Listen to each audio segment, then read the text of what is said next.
notre société actuelle est en train d'ignorer les citoyens.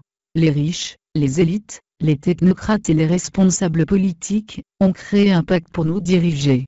Se sentant plus intelligents que nous les moutons, méprisant les classes sociales inférieures à eux, en développant un racisme social, ils sont totalement déconnectés de la réalité, ils sont dans leur bulle dorée, ils dirigent le monde en ayant le monopole de tous nos besoins pour vivre.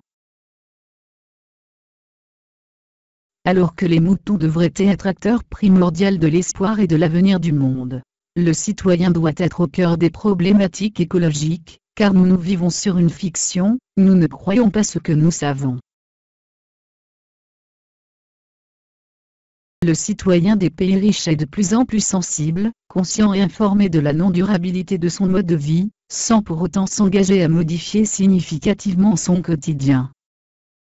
Des biens de consommation de plus en plus futiles, nombreux et à durée de vie courte, tandis que d'un autre côté, il lui est demandé d'être éco-responsable. Notre intelligence individuelle et collective doit prendre le dessus sur cette tentation facile de laisser faire ces élites qui nous emmènent vers catastrophe pour privilégier une minorité de riches.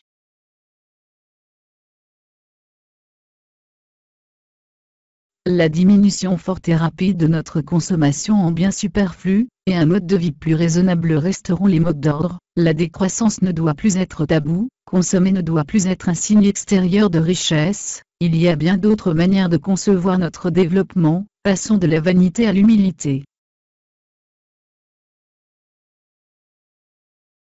De plus, n'attendons pas du progrès technologique qu'il sauve l'humanité, les solutions technologiques existent déjà, et leurs évolutions ne pourront contribuer qu'en partie à relever nos défis.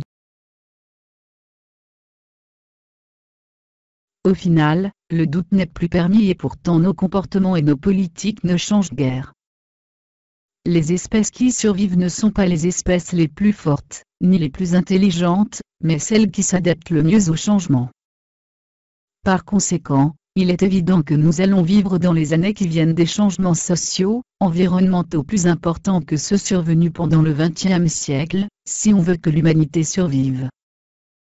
Le nouveau citoyen doit avoir la volonté d'aller vers une société plus dynamique et fraternelle grâce à la participation des citoyens, et à la prise en considération des valeurs humaines.